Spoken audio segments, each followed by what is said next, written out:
ಸಂವಿಧಾನ ದಿನ ಆಚರಿಸ್ತೀವಿ ಎಲ್ಲ ಈ ಸರ್ಕಾರಕ್ಕೆ ಹೇಳ್ತಾರೆ ಸಂವಿಧಾನ ದಿನಾಚರಣೆ ಆಚರಿಸೋಣ ಅಂತ. ಆದರೆ ಸಂವಿಧಾನದ ಪ್ರಕಾರ ನಾವು ನಡ್ಕೊಳ್ತಾ ಇದ್ದೀವಿ ಅಂತ ಯೋಚನೆ ಮಾಡೋದು ಮೊದಲಿಗೆ ಸಂವಿಧಾನಗಿಲ್ಲ, ಕೆನಡಾಗಿಲ್ಲ, ಯುನೈಟೆಡ್ ಕಿಂಗ್ಡಮ್ಗೆ ಸಂವಿಧಾನ ಇಲ್ಲ, ಅಲ್ಲಿ ರಿಟರ್ನ್ ಕಾನ್ಸ್ಟಿಟ್ಯೂಷನ್ ಇಲ್ಲ ಅಲ್ಲಿ. ಆದರೆ ಅಲ್ಲಿ ಆ ದೇಶಗಳು ಯಾವ ರೀತಿ ನಡ್ಕೊಂಡು ಹೋಗ್ತದೆ ನಾವು ಗಮನಿಸ್ಬೋದಿಲ್ಲ. ಆದರೆ ನಾವು ಸಂವಿಧಾನ ಭಾಳ ದೊಡ್ಡ ಸಂವಿಧಾನ ಬರೆದು ಅಂಬೇಡ್ಕರ್ ಕೊಟ್ಟಿದ್ದಾರೆ ನಿಜ, ಅದನ್ನು ನಾವು ಮಾಡ್ತಾ ಇದ್ದೀವಿ ಅನ್ನೋ ಪ್ರಶ್ನೆಯಲ್ಲಿ ನಿರ್ಜಾತೀಯವಾಗಿದ್ದೀವಿ, ನಿರ್ಮತೀಯವಾಗಿದ್ದೀವಿ ಅಂತ ಇವತ್ತಿಗೂ ನಾವು ನಮ್ಮ ಮೈಸೂರಿನ ಕುಲಪತಿ ಆದಾಗ ಒಂದು ಕಮಿಟಿ ಕಾನ್ಸ್ಟಿಟ್ಯೂಟ್ ಮಾಡಿದೆ. ಏನಂದರೆ ಅಸ್ಪೃಶ್ಯತಾ ನಿವಾರಣಾ ಸಮಿತಿ ಅಂತೇಳಿ ಒಂದು ಅದಕ್ಕೆ ಇದರಲ್ಲಿ ಸಿಂಡಿಕೇಟ್ ಅಪ್ರೂವ್ ಮಾಡಿ ಸರ್ಕಾರದ ಅಪ್ರೂವಲ್ ತಗೊಂಡು ಅದಕ್ಕೆ ಬಡ್ಜೆಟ್ ಕೂಡ ಇಟ್ಟಿದ್ದು. ಅಲ್ಲಿ ಒಂದು ಸಣ್ಣ ಉದಾಹರಣೆ ಕೊಡಬಲ್ಲ. ಏಕೆಂದರೆ ಒಂದು ಹಳ್ಳಿಗೆ ಹೋಗಿದ್ದು ಅಲ್ಲಿ ಹೋದಾಗ ಏನಾಯಿತು, ಅಲ್ಲಿ ಒಂದು ಫೇರ್ ಪ್ರೈಸ್ ಡಿಪೋ ಅಂತ ಇದಿತ್ತಲ್ಲಿ. ಅದನ್ನು ಕೊಟ್ಟಿದ್ದಾರೆ ಯಾರಿಗೆ? ದಲಿತರಿಗೆ ಕೊಟ್ಟಿದ್ರು ಅದನ್ನು. ಆ ಊರಿನ ಎಲ್ಲ ಮುಂದುವರೆದ ಅಲ್ಲೇನಾಯಿತು ಮಾತಾಡ್ತಾ ನಾವು ಒಂದು ವಿಚಾರ ಹೇಳ್ತೀವಿ. ಅಲ್ಲಿಗೆ ನಾವು ಯಾರಿಗಾರು ಹುಷಾರ್ಥ ಬ್ಲಡ್ ಡೊನೇಷನ್ ಬೇಕಾದರೆ ಯಾರು ಬ್ಲಡ್ ಬೇಕಾದ್ರೆ ತೊಗೊಳ್ತೀವಿ, ನಾವು ನೋಡ್ಲಿಕ್ಕೆ ಹೋಗಲ್ಲ. ಅಂದರೆ ಬ್ಲಡ್ ವ್ಯತ್ಯಾಸ ಇದೆ, ವ್ಯಕ್ತಿಗಳಿಲ್ಲ. ಮತ್ತು ರೈತರು ಬೆಳೀತಾರೆ, ಅವ್ನು ಯಾವ ಜಾತಿ ರೈತ ಆಗಿರ್ಬೋದಲ್ಲ, ಅವ್ನ ಬೆಳೆ ಬೇರೆ ಇರ್ತದೆ, ಇಲ್ಲ ಹಾಗೆ ಒಂದೇ ಇರ್ತದೆ. ಈ ದೃಷ್ಟಿಯಲ್ಲಿ ನೀವು ಯಾಕೆ ಜಾತೀಯತೆ ಮಾಡ್ತೀವಿ ಅಂತ ಕೇಳಿ ಗುರುದತ್ತವರು ಒಂದು ಉದಾಹರಣೆ ಕೊಟ್ಟರು. ಅವ್ರ ಮಗಳಿಗೆ ತುಂಬ ಸೀರಿಯಸ್ ಆಗಿತ್ತಂತೆ. ಸೀರಿಯಸ್ ಆದಾಗ ತಕ್ಷಣ ಬ್ಲಡ್ ಬೇಕಿತ್ತು, 2 ಪಿಂಟ್ ಬ್ಲಡ್ ಬೇಕಿತ್ತಂತೆ. ಕಣ್ಣಲ್ಲಿ ನೀರು ಹಾಕೋದ್ರಲ್ಲಿ ಅವತ್ತು ಬೇರೆ ಜನಾಂಗದವರೆಲ್ಲ ಬಂದಲ್ಲಿ ಕ್ಷಮಾಪಣೆ ಕೇಳಿದ್ರು, ಇನ್ಮೇಲೆ ನಾವು ಸೊಸೈಟಿಗೆ ಹೋಗ್ತೀವಿ ಅಂತ. ಬಹುಶಃ ಈ ರೀತಿ ಪರಿವರ್ತನೆ ಮಾಡೋದನ್ನು ನಾವು ಮಾಡಬೇಕಾದ ವಿದ್ಯಾವಂತರು ಮತ್ತು ಸಂಸ್ಥೆಗಳು ಇಲ್ಲಿ ಯಾರು ಮಾಡ್ತಿಲ್ಲ. ನಿಮ್ಗೆ ಆಶ್ಚರ್ಯ ಆಗ್ಬೋದಲ್ಲಿ, ನಾನು ಕುಲಪತಿ ಸ್ಥಾನ ಬಿಟ್ಟ ಮೇಲೆ ಅದಕ್ಕೆ ಒಂದು ಬಡ್ಜೆಟ್ ಅಂತ ಇತ್ತು, ಒಂದು ಸಮಿತಿ ಇತ್ತು, ಅದನ್ನು ಮುಚ್ಚಿಬಿಟ್ರಲ್ಲಿ ನೆಕ್ಸ್ಟ್ ಬಂದ ಕುಲಪತಿಗಳು. ಅಂದರೆ ಅದರ ಅರ್ಥ ಏನು, ಇದು ಯಾಕೆ ಮಾಡ್ತಾರೆ ಅಂದರೆ ಇದನ್ನು ಬಹುಶಃ ಮುಂದುವರ್ಸ್ಕೊಂಡು ಹೋಗಬೇಕು ಅಂತ ಕಾಣಿಸ್ತದೆ, ಏನೋ ಗೊತ್ತಿಲ್ಲ. ಮತ್ತು ಜಾತೀಯತೆ ಅದು ಅತಿ ಆಗ್ತಾಯಿದೆ, ದಿವಸ ಜಾತೀಯತೆ. ಈಗ ನಮಗೆ ಆಶ್ಚರ್ಯ ಏನಂದರೆ ಒಂದೊಂದು ಜಾತಿಗೂ ಒಂದು ಮಠ, ಆ ಮಠ ಆದರೆ ಆ ಜಾತಿಯಲ್ಲಿ ಈಗ ಕ್ರಿಶ್ಚಿಯಾನಿಟಿ ಮತ್ತು ಮುಸ್ಲಿಮ್ ಹೇಳಿದ್ರು. ಕ್ರಿಶ್ಚಿಯಾನಿಟಿ ಒಂದು ತಪ್ಪದು, ಕ್ಯಾಥಲಿಕ್ ಪರ್ಸೆಂಟ್ ಅಲ್ಲ. ಅಲ್ಲೂ 7-8 ಜಾತಿಗೆ. ಈಗ ಕೇರಳಕ್ಕೆ ಹೋದರೆ ನಿಮಗೆ 8-10 ಕ್ರಿಶ್ಚಿಯನ್ ಇದಿದೆ ಪಂಗಡಗಳು, ಜಾಕೋಬಿಯನ್ಸ್ ಅಂತ ಅವ್ರಿಗೆ ಬೇಕಾದಷ್ಟು ಜಾತಿ, ಅವರಲ್ಲೇ ಒಳಪಂಗಡಗಳು ಬೇಕಾದಷ್ಟಿದೆ. ಅದೇ ರೀತಿ ಎಲ್ಲ ಜಾತಿಲಿ ಗೌಡ್ರುಗಳು ತಗೊಂಡ್ರೆ ಒಂದು 10 ಥರ ಗೌಡ್ರುಗಳು. ಅದಕ್ಕೆ ಏನು ಬಂತು, 1 ಬಣ್ಣ 2 ಬಣ್ಣ 3 ಬಣ್ಣ ತಮಾಷೆ ಮಾಡ್ತಿರ್ತಾರೆ. ಅಂದರೆ ಅಲ್ಲೂ ಕೂಡ ಒಳಪಂಗಡಗಳು, ಆ ಒಳಪಂಗಡಗಳಿಗೆ ಸನ್ಯಾಸಿಗಳು, ಸ್ವಾಮಿಗಳು. ಈ ಸ್ವಾಮಿಗಳು ಮಾಡಬೇಕಾದೇನು ಕೆಲಸ? ಅಧ್ಯಾತ್ಮ ಮತ್ತು ಸಮಾಜ ಒಂದುಗೂಡಿಸೋದು. ಈ ಸಮಾಜಗಳು ಏನು ಮಾಡ್ತಾರೆ, ಸ್ವಾಮೀಜಿಗಳು ಬೀದಿಗೆ ಇಳಿತಾರೆ. ಈ ಮಟ್ಟಕ್ಕೆ ಸಂವಿಧಾನದಲ್ಲಿ ಹೇಳ್ತಾರೆ ಸ್ವಾಮೀಜಿಗಳು ಬೀದಿಗಿಳಿದೆ ಅಂತ. ಇದು ಬಹುಶಃ ಎಲ್ಲಿಗೆ ತಗೊಂಡೋಗ್ತೀವೋ ಗೊತ್ತಿಲ್ಲ ಈ ದೇಶನ, ಈ ಜಾತೀಯತೆಯಿಂದ. ಮತ್ತು ಎಷ್ಟೋ ಬಾರಿ ನೋಡಿದ್ದೀವಿ. ಈಗ ಹಿಂದೆ ನಾನು ಸಂಸ್ಕೃತ ಇಲಾಖೆಗೆ ಹೋದಾಗ ವಿರೋಧ ಇತ್ತಲ್ಲಿ, ಕುವೆಂಪು ಅವರು ಬರೆದಿದ್ದಾರೆ ನೋಡಿ. ಅಲ್ಲಿ ಅವರು ಗೃಹ ಪ್ರವೇಶ ಮಾಡಿದ್ರು. ಅವ್ರು ಭಾಳ ಫೇಮಸ್, ನಿಮಗೆ ಭಾಳ ಅವ್ರಿಗೆ ಹೆಸರು ಹೇಳೋಲ್ಲ, ಈಗ ನಿಮಗೆ ಗೊತ್ತಾಗ್ಬೋದಾಗ. ಅವರು ಮನೆ ಗೃಹ ಪ್ರವೇಶ ಮಾಡಿದಾಗ ಅವರು ಹಸುನ ಒಳಗಡೆ ಕರ್ಕೊಂಡೋದ್ರು, ಹೋಮ ಮಾಡಿಸಿದ್ರು. ನಾನು ಒಂದು ಜನರಲ್ ಸಮಾರಂಭದಲ್ಲಿ ಹೇಳಿದೆ, ಇವರು ಈ ಥರ ಎಲ್ಲ ಮಾಡಿದ್ರಲ್ಲಿ ಇದು ಸರಿನಾ ಅಂತ ಕೇಳಿದೆ. ನಾವು ಜಾತಿ ಇಲ್ಲ ಅಂತ ಪಬ್ಲಿಕ್ಕಾಗಿ ಹೇಳ್ತಾರೆ, ಇದನ್ನು ಯಾಕೆ ಮಾಡಿದ್ರು ಅಂತ ಕೇಳಿದೆ. ಅಂದರೆ ಅರ್ಥ ಏನಂದ್ರು, ನಿಮ್ಮ ಬ್ರಾಹ್ಮಣ್ಯ ಹೋಗೋದೇ ಇಲ್ಲ, ಯಾಕೆಂದರೆ ಬ್ರಾಹ್ಮಣ ಇಲ್ಲ ಅಂತ ಹೇಳ್ತೀರಿ, ಬ್ರಾಹ್ಮಣ್ಯ ಹೋಗೋಲ್ಲ ಅಂತ, ಆ ಒಳಗಡೆ ಇರೋ ಅಂಡರ್ ಕರೆಂಟ್ ಹೋಗೋಲ್ಲ ಅಂತ ಜೋರು ಮಾಡಿದ್ದಾರೆ ಪಬ್ಲಿಕ್ ಸ್ಪೀಚಲ್ಲಿ. ಅವ್ರು ಹೇಳ್ತಾರೆ, ಅಲ್ಲ ಶಶಿ, ನಾನಲ್ಲ, ನನ್ನ ಹೆಂಡ್ತಿ ಹೇಳಿದ್ದು ಅದಕ್ಕೆ ಮಾಡಿದೆ ಅಂತ. ಹೆಂಡ್ತಿ ಕ್ರಿಶ್ಚಿಯನು. ಹಾಗಾಗಿ ಇದು ಯಾವ ರೀತಿ ಒಂದು ಸ್ಪ್ಲಿಟ್ ಪರ್ಸನಾಲಿಟೀಸ್ ಅಂತ ಈ ಥರ ಸಮಾಜದಲ್ಲಿ ನಡೆದರೆ ನಮ್ಮ ಇದು ಸಂವಿಧಾನದ ಪ್ರಕಾರ ಇದೆಲ್ಲ ಮಾಡ್ಬೋದಾ ಅಂತ ಪ್ರಶ್ನೆಯಲ್ಲಿ. ಅದರಿಂದ ಎಲ್ಲಿಗೆ ನಾವು ಸಂವಿಧಾನ ಅಂಬೇಡ್ಕರ್ ರೀತಿ ಪೂರ್ಣವಾಗಿ ನಾವು ಪರಿಪಾಲಿಸಲ್ಲ, ಬಹುಶಃ ಅಲ್ಲಿವರೆಗೆ ಇದು ಮುಂದುವರ್ಕೊಂಡು ಹೋಗ್ತಾ ಇರ್ತೇವೆ. ಜಾಸ್ತಿ ನಾನು ಯಾರು ಕುಲಪತಿ ಆಗಿದ್ದಾಗ ಒಬ್ಬರು ಶ್ರೀಮತಿ ತೀರ್ಕೊಂಡ್ರು.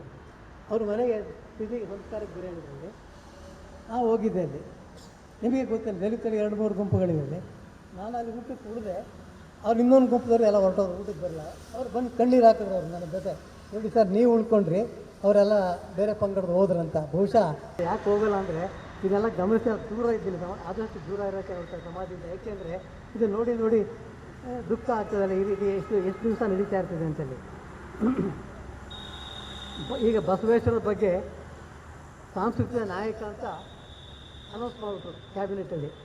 ಸಾಂಸ್ಕೃತಿಕ ನಾಯಕ ಅನೌನ್ಸ್ ಮಾಡೋದ್ರಲ್ಲಿ ಬಸವೇಶ್ವರ ಹೇಳಿದ್ದನ್ನು ನಾವು ನಡೆಸ್ತಾ ಇದ್ದೀವಿ ಅಂತ ಪ್ರಶ್ನೆ. ಮತ್ತು ಈಗ ಬಸವೇಶ್ವರರು ಬಹುಶಃ ನಿರ್ಜಾತೀಯ ಸಮಾಜ ಮಾಡಲಿಕ್ಕೆ ಏನು ಪ್ರಯತ್ನ ಪಟ್ಟರು ಅಂತ ಎಲ್ಲರಿಗೂ ಗೊತ್ತಿದೆ. ಅವರು ಬ್ರಾಹ್ಮಣ ಕುಟುಂಬದಲ್ಲಿ ಹುಟ್ಟಿ ಒಂದು ನಿರ್ಜಾತೀಯ ಸಮಾಜ ಮಾಡಲಿಕ್ಕೆ ಮಾಡಿದ್ರಲ್ಲಿ ಬಹುಶಃ ಏನಾಗಿದೆ, ಬಸವೇಶ್ವರರು ತಂದ ಇದನ್ನೆಲ್ಲ ಎಲ್ಲರೂ ಅನುಸರಿಸಿದರೆ ಬಹುಶಃ ಸಮಾಜ ಸುಧಾರಣೆ ಆಗ್ತದೆ. ಏಕೆಂದರೆ ಕಾಯಕವೇ ಕೈಲಾಸ ಆಗಲಿ, ಗೊತ್ತಾ, ವಿ ಕೆನಾಟ್ ಈಟ್ ಹೆಚ್ಚಿಗೆ ಸ್ಟೋರ್ ಎಲ್ಲ ಉಳಿಸ್ಕೊಂಡು ಎಲ್ಲ ಇದು ಮಾಡೋದು, ಅದೆಲ್ಲ ಅವರು ನಮ್ಮ ಸಂವಿಧಾನದ ಇದೆ ಅಂತಲ್ಲ. ಬಹುಶಃ ವಿದ್ಯಾಭ್ಯಾಸಕ್ಕೆ ಸಂಬಂಧಪಟ್ಟಂಗೆ ಬಂದಾಗ ಏನು ವಿಶ್ವವಿದ್ಯಾಲಯದಲ್ಲಿ ಸ್ವಾಯತ್ತೆ ಕಳ್ಕೊಳ್ಳೋದು ಸರಿ ಇಲ್ಲ. ಬಹುಶಃ ವಿದೇಶದಲ್ಲಿ ನಾನು ಇದ್ದೆ, ಆಕ್ಸ್ಫರ್ಡ್ ಯೂನಿವರ್ಸಿಟಿ ನಾನು 2 ವರ್ಷ ಇದ್ದೆ.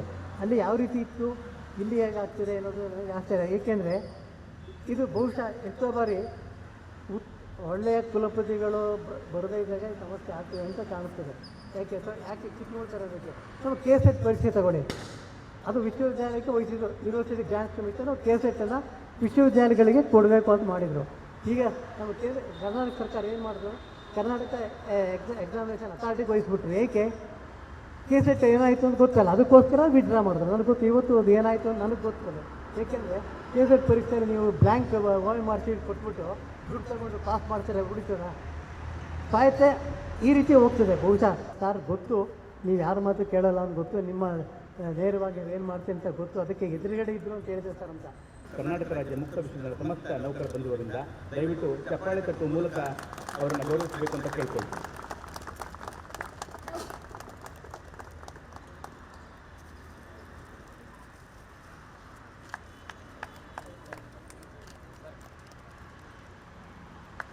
ఇప్పుడు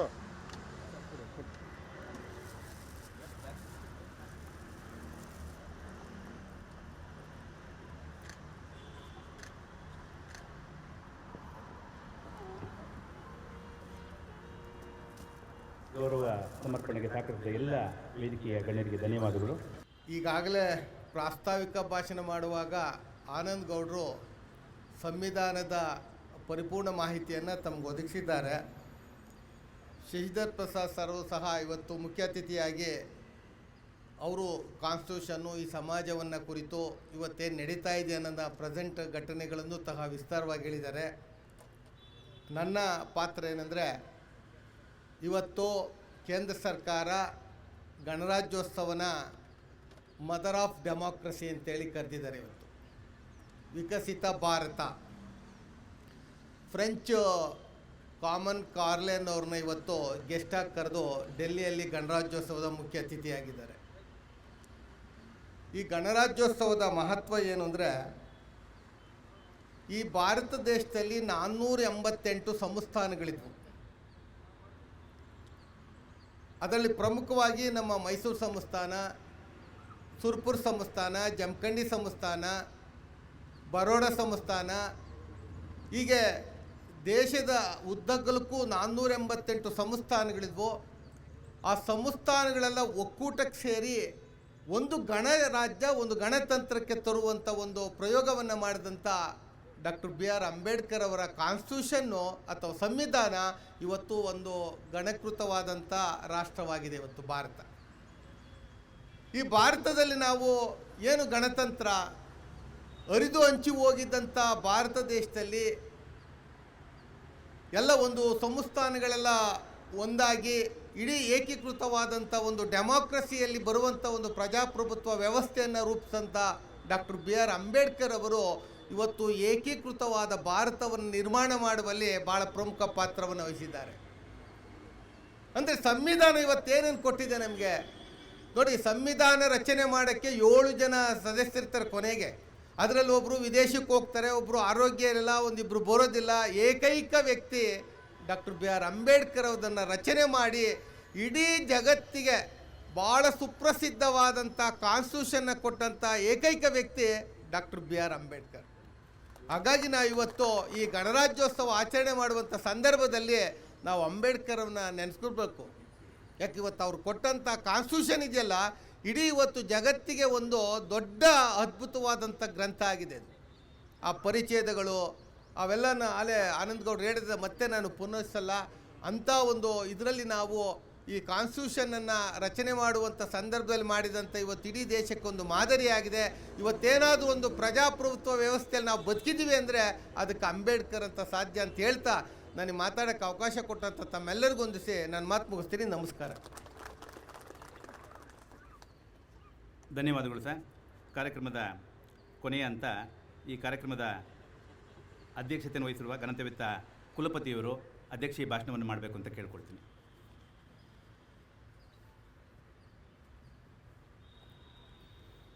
ಎಲ್ಲರಿಗೂ ನಮಸ್ಕಾರ. 75ನೆಯ ಗಣರಾಜ್ಯೋತ್ಸವದ ತಮಗೆಲ್ಲರಿಗೂ ಶುಭಾಶಯ. ಇವತ್ತಿನ ಮುಖ್ಯ ಅತಿಥಿಗಳಾಗಿ ಬಂದಂತಹ ವಿಶ್ರಾಂತ ಕುಲಪತಿಗಳಾದಂತಹ ಜೆ ಶಶಿಧರ ಪ್ರಸಾದ್ ಮತ್ತು ನನ್ನ ಸಿಬ್ಬಂದಿಗಳೇ, ನನ್ನ ಆತ್ಮೀಯರೇ, ಎಲ್ಲ ನೆರೆದಂಥ ಸಭಿಕರೇ, ಈಗಾಗಲೇ ಆನಂದ್ ಗೌಡರು ಪ್ರಸ್ತಾವನೆಯನ್ನು ಹೇಳಿದ್ರು. ಏನು ಗಣರಾಜ್ಯ ಉತ್ಸವ ಏಕೆ ಮಾಡಬೇಕು ಅಂದರೆ ಕಾನ್ಸ್ಟಿಟ್ಯೂಷನ್ ಮಾಡೋದು ರೀಸನ್ನು ಹೇಳಿದ್ರು ಅವರು. ನಮ್ಮ ಸಂವಿಧಾನದಲ್ಲಿ ಎಲ್ಲರೂ ಒಂದೇ ಅಂತ ಶಶಿಧರ ಪ್ರಸಾದ್ ಹೇಳಿದ್ರು. ಯಾಕಂದರೆ ನಾವೆಲ್ಲರೂ ಮಾನವ ಜೀವನ ಒಂದೇ, ಮಾನವ ಜನಾಂಗ ಒಂದೇ ಅಂತ ಎತ್ತಿ ಎತ್ತಿ ಹೇಳಿದಂಥ ಡಾಕ್ಟರ್ BR ಅಂಬೇಡ್ಕರ್ ಸರ್ ಕಾನ್ಸ್ಟಿಟ್ಯೂಷನನ್ನು ಬರೆದಿದ್ದಾರೆ. ನಮಗೆ ಕಾನ್ಸ್ಟಿಟ್ಯೂಷನ್ ಬರಿಬೇಕಾದ್ರೆ ಅವರು ಕಾನ್ಸ್ಟಿಟ್ಯೂಷನ್ ಹೆಡ್ ಆಗಿರ್ತಾರೆ, ಕಾನ್ಸ್ಟಿಟ್ಯೂಷನ್ ಚೇರ್ಮನ್ ಆಗಿರ್ತಾರೆ. ಎಲ್ಲ ದೇಶದ ಸಂವಿಧಾನಗಳನ್ನು ಕ್ರೋಢೀಕರಿಸಿ ನಮ್ಮ ದೇಶಕ್ಕೆ ಏನು ಬೇಕು, ಸಂವಿಧಾನ ಹೇಗೆ ಬೇಕು ಅದನ್ನು ಅಂದ್ರೆ ಅವರಿಗೆ ಗೊತ್ತು ಇತ್ತು ಹೇಗೆ ಬರಿಬೇಕು ಅಂಥ ಸಂವಿಧಾನವನ್ನು ನಮ್ಮ ದೇಶಕ್ಕೆ ಕೊಟ್ಟಿದ್ದಾರೆ. ತಮಗೆಲ್ಲ ಗೊತ್ತಿದೆ, ಬ್ರಿಟಿಷರು ಆಲ್ಮೋಸ್ಟ್ 200 ವರ್ಷಗಳನ್ನು ಆಳಿದ್ರು. 1995ರಲ್ಲಿ ಕಾನ್ಸ್ಟಿಟ್ಯೂಷನ್ ಅವ್ರದೇ ಕಾನ್ಸ್ಟಿಟ್ಯೂಷನ್ ಆಗಿತ್ತು.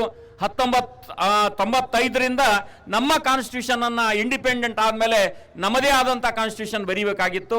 ಆವಾಗ ಡಾಕ್ಟರ್ BR ಅಂಬೇಡ್ಕರ್ ಸರ್ ಅವರಿಗೆ ಕಾನ್ಸ್ಟಿಟ್ಯೂಷನ್ ಚೇರ್ಮನ್ ಮಾಡಿ ಅವರ ಅಧ್ಯಕ್ಷತೆಯಲ್ಲಿ ಆಲ್ರೆಡಿ ನಮ್ಮ ರಿಜಿಸ್ಟರ್ 7 ಜನ ಇದ್ದರು. ಅವರೇ 7 ಜನ ಯಾರೂ ಬರೀಲಿಲ್ಲ, ಡಾಕ್ಟರ್ BR ಅಂಬೇಡ್ಕರ್ ಅವರೇ ಕಾನ್ಸ್ಟಿಟ್ಯೂಷನ್ನ ಬರೆದಿದ್ರು. ಹೀಗಾಗಿ ಇವತ್ತು ನಮ್ಮ ದೇಶದ ಕಾನ್ಸ್ಟಿಟ್ಯೂಷನ್ ಮದರ್ ಡೇ ಅಂತ. ಮದರ್ ಅಂದ ತಕ್ಷಣ ಆಲ್ರೆಡಿ ಒಂದು ಸಭೆಯಲ್ಲಿ ನಾನು ಹೇಳಿದೆ, ಮದರ್ಗೆ ಭಾಳ ವಿಶಾಲವಾದ ಹೃದಯ ಇರ್ತದೆ. ನಮ್ಮ ದೇಶಕ್ಕೆ ವಿಶಾಲವಾದ ಹೃದಯ ಇದೆ. ಯಾವ ದೇಶದವರು ನಮ್ಮ ಕಾನ್ಸ್ಟಿಟ್ಯೂಷನನ್ನು ಸರಿಯಾಗಿ ಬಳಸ್ಕೊಳ್ಬೋದು ಅಂತ ನಮ್ಮ ಕಾನ್ಸ್ಟಿಟ್ಯೂಷನನ್ನು ಕಲಿಸ್ಕೊಡ್ತಾ ಇದೆ. ಈಗಾಗಲೇ ತಮ್ಗೆ ಗೊತ್ತಿದೆ, ನಮ್ಮ ದೇಶದಲ್ಲಿ ಇಂಥ ಕಾನ್ಸ್ಟಿಟ್ಯೂಷನ್ನು ಯಾವ ಜಗತ್ತಿನಲ್ಲಿ ಇಲ್ಲ ಅಂತ ನಾನು ಹೆಮ್ಮೆಯಿಂದ ಹೇಳ್ಕೊಳ್ಬೋದು. ಯಾಕಂದರೆ ನಮ್ಮ ಕಾನ್ಸ್ಟಿಟ್ಯೂಷನ್ನು ಸರಿ ಸಮಾನ, ಈಕ್ವಾಲಿಟಿ. ಶಶಿಧರ ಪ್ರಸಾದ್ ಸರ್ ಒತ್ತಿ ಏನು ಹೇಳಿದ್ರಂದ್ರೆ ಮಾನವ ಜೀವನ ಎಲ್ಲ ಒಂದೇ, ಮಾನವ ಜನಾಂಗ ಎಲ್ಲ ಒಂದೇ. ಹೀಗಾಗಿ ನಾವು ತಾರತಮ್ಯ ಮಾಡಿದೆವಂದರೆ ನಮ್ಮ ದೇಶವನ್ನು ಬೆಳೆಯಂಗಿಲ್ಲ ಅಂತ ಅದು ಹೇಳೋದು ಹಿನ್ನೆಲೆ. ಅಂದರೆ ನಾವು ಯಾಕಂದರೆ ಬೇರೆ ದೇಶಗಳನ್ನು ಯಾಕೆ ನಮ್ಮಲ್ಲಿ ಆಳ್ತಾ ಇದ್ರು, ಬಾಬರ್ ಹೇಗೆ ಬಂದರು, ಆಲ್ಮೋಸ್ಟ್ 745 ಇಯರ್ಸ್ ಆಳಿದ್ರು ಮುಸ್ಲಿಮನು ಅಫ್ಘಾನಿಸ್ತಾನದಿಂದ ಬಂದು.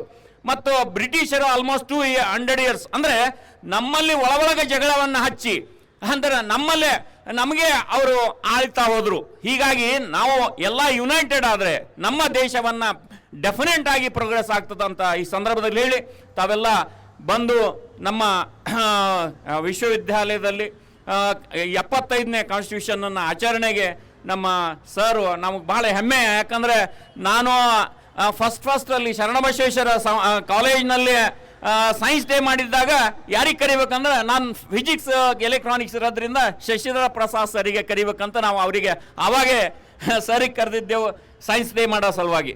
ಈಗ 28 ಫೆಬ್ರವರಿ ಸೈನ್ಸ್ ಡೇ ಸೆಲೆಬ್ರೇಷನ್ ಮಾಡ್ತೇವೆ ನಾವು ರಾಮನ್ ಎಫೆಕ್ಟ್ ಸಲುವಾಗಿ. ರಾಮನ್ ಅವರು ನೋಬೆಲ್ ಪಾರಿತೋಷಕವನ್ನು ತಗೊಂಡಿದ್ರು, ಅದರ ಸಲುವಾಗಿ ನಾವು ಸೈನ್ಸ್ ಡೇ ಮಾಡ್ತಾ ಇದ್ದೆವು. ಹಾಗಾಗಿ ಸರಿಗೆ ಕರೆದಾಗ ಇಮಿಡಿಯೇಟ್ ಆಗಿ ಒಪ್ಕೊಂಡು ಬಂದಿದ್ದಕ್ಕೆ ತುಂಬ ಧನ್ಯವಾದ ಸರ್. ನಮ್ಮ ವಿಶ್ವವಿದ್ಯಾಲಯ ಬೆಳವಣಿಗೆಗಾಗಿ ತಮ್ಮ ಸಹಕಾರ ಇರಲಿ, ನಾವು ಪ್ರಯತ್ನ ಮಾಡೋಣ ನಮ್ಮ ವಿಶ್ವವಿದ್ಯಾಲಯ ಬೆಳೆಸಲು ಅಂತ ಹೇಳುತ್ತಾ ನನ್ನ 2 ಮಾತು ಮುಗಿಸ್ತೀನಿ. ಜೈ ಜೈ ಕರ್ನಾಟಕ. ಸಂವಿಧಾನದ ಪ್ರಾಮುಖ್ಯತೆ ಹಾಗೂ ನಮ್ಮ ಜವಾಬ್ದಾರಿಯನ್ನು ತಿಳಿಸಿ ಜಾಗೃತಗೊಳಿಸಿದಂಥ ಘನತೆವೆತ್ತ ಕುಲಪತಿಯವರಿಗೆ ಧನ್ಯವಾದಗಳು. 75ನೇ ಗಣರಾಜ್ಯೋತ್ಸವದ ಈ ಒಂದು ರಾಷ್ಟ್ರೀಯ ಆಚರಣೆಯಲ್ಲಿ ನಮ್ಮೊಂದಿಗೆ ಭಾಗವಹಿಸಿ ಕಾರ್ಯಕ್ರಮದ ಯಶಸ್ಸಿಗೆ ಸಹಕರಿಸಿದಂಥ ವಿಶ್ರಾಂತ ಕುಲಪತಿಗಳಾದ ಪ್ರೊಫೆಸರ್ ಜೆ ಶಶಿಧರ ಪ್ರಸಾದ್ ಅವರಿಗೆ ವಿಶ್ವವಿದ್ಯಾಲಯದ ಪರವಾಗಿ ಉತ್ಪೂರ್ವಕವಾದ ವಂದನೆಗಳನ್ನು ಸಲ್ಲಿಸ್ತೇನೆ. ಅದೇ ರೀತಿ ಈ ಕಾರ್ಯಕ್ರಮ ಇಷ್ಟು ಅಚ್ಚುಕಟ್ಟು ರೂಪ ಪಡೆಯಲು ಸಹಕರಿಸಿದಂಥ ಘನತೆವೆತ್ತ ನಮ್ಮ ವಿಶ್ವವಿದ್ಯಾಲಯದ ಕುಲಪತಿಯವರಿಗೆ ಹಾಗೂ ಘನತೆವೆತ್ತ ಕುಲಸಚಿವರಿಗೆ ಹಾಗೂ ಪರೀಕ್ಷಾಂಗದ ಕುಲಸಚಿವರು, ಡೀನ್ ಶೈಕ್ಷಣಿಕ, ಡೀನ್ ಅಧ್ಯಯನ ಕೇಂದ್ರ, ಹಣಕಾಸು ಅಧಿಕಾರಿಗಳು ಹಾಗೂ ಈ ಕಾರ್ಯಕ್ರಮಕ್ಕೆ ಪ್ರಾಸ್ತಾವಿಕ ನುಡಿಗಳಾಡುವ ಮೂಲಕ ಪೀಠಿಕೆಯನ್ನು ಹಾಕಿ ಸಹಕರಿಸಿದಂಥ ಪ್ರೊಫೆಸರ್ ಆನಂದ್ ಗೌಡ್ರಿಗೆ, ಅದೇ ರೀತಿ ಈ ಕಾರ್ಯಕ್ರಮದ ಮುಖ್ಯ ಅತಿಥಿಗಳನ್ನು ಪರಿಚಯ ಮಾಡಿಕೊಟ್ಟಂಥ ಪ್ರೊಫೆಸರ್ ಐಶ್ವರ್ಯ ಅವರಿಗೆ, ಅದೇ ರೀತಿ ಈ ಒಂದು ಕಾರ್ಯಕ್ರಮಕ್ಕೆ ಸಹಕರಿಸಿದಂಥ ವಿಶ್ವವಿದ್ಯಾನಿಲಯದ ಎಲ್ಲ ಅಧಿಕಾರಿ ವರ್ಗದವರಿಗೆ, ಬೋಧಕೇತರ ಸಿಬ್ಬಂದಿಗಳಿಗೆ, ಇಂಜಿನಿಯರಿಂಗ್ ವಿಭಾಗದವರಿಗೆ, ಆಡಳಿತ ವಿಭಾಗದವರಿಗೆ, ಧ್ವನಿವರ್ಧಕ ವ್ಯವಸ್ಥೆ ಮಾಡಿದ ನಮ್ಮ ಗುರು ಅವರಿಗೆ, ಫೋಟೋಗ್ರಾಫರಾದ ಶ್ರೀಯುತ ರಾಜು ಅವರಿಗೆ, ಅದೇ ರೀತಿ ಕಾರ್ಯಕ್ರಮ ಈ ಒಂದು ಸಭಾಂಗಣ ವಿಜೃಂಭಿಸಿರೋದು ಮಹಿಳೆಯರಿಂದ. ರಂಗೋಲಿಯನ್ನು ಎಷ್ಟು ಅಚ್ಚುಕಟ್ಟಾಗಿ ಅವರು ಬಿಟ್ಟಿದ್ದಾರೆ ಅಂದರೆ ಬಂದಿರೋರೆಲ್ಲ ರಂಗೋಲಿಯನ್ನು ಫೋಟೋ ತೊಗೊಂಡು ಹೋಗ್ತಾ ಇದ್ದಾರೆ ಮೊಬೈಲಲ್ಲಿ. ಈ ರೀತಿಯ ಅಚ್ಚುಕಟ್ಟು ನಿರ್ವಹಣೆ ಮಾಡಿದಂಥ ಎಲ್ಲ ಮಹಿಳಾ ಸಿಬ್ಬಂದಿಯವರಿಗೆ, ಅವರನ್ನು ಜಾಗೃತಿಗೊಳಿಸಿದಂಥ ಆಡಳಿತ ವಿಭಾಗದ ಎಲ್ಲ ನೌಕರ ಬಂಧುಗಳಿಗೆ, ವಿಶೇಷ ಆಹ್ವಾನಿತರಿಗೆ ಹಾಗೂ ಈ ಒಂದು ಕಾರ್ಯಕ್ರಮದಲ್ಲಿ ಸಹಕರಿಸಿದಂಥ ಎಲ್ಲ ಅಧ್ಯಯನ ವಿಭಾಗದ ಪ್ರಾಧ್ಯಾಪಕ ಬಂಧುಗಳಿಗೆ, ಪ್ರಾಧ್ಯಾಪಕ ಸಿಬ್ಬಂದಿ ವರ್ಗದವರು, ಜೊತೆಗೆ ಎಲ್ಲ ಬೋಧಕೇತರ ಸಿಬ್ಬಂದಿಯವರಿಗೆ ಪೂರ್ವಕವಾದ ಶುಭಾಶಯಗಳನ್ನು ತಿಳಿಸ್ತಾ ಕಾರ್ಯಕ್ರಮವನ್ನು ಮುಗಿಸ್ತಾ ಇದ್ದೇವೆ. ಜೊತೆಗೆ ಲಘು ಉಪಹಾರದ ವ್ಯವಸ್ಥೆ ಇದೆ. ತಾವೆಲ್ಲರೂ ಉಪಹಾರವನ್ನು ಸೇವಿಸಿ ಈ ಕಾರ್ಯಕ್ರಮಕ್ಕೆ ಸಾಕ್ಷಿದಾರರಾಗಬೇಕು ಅಂತ ತಮ್ಮಲ್ಲಿ ಕಳಕಳಿಯಿಂದ ಕೇಳ್ಕೊಳ್ತೀನಿ. ನಮಸ್ಕಾರ. ಜೈ ಹಿಂದ್.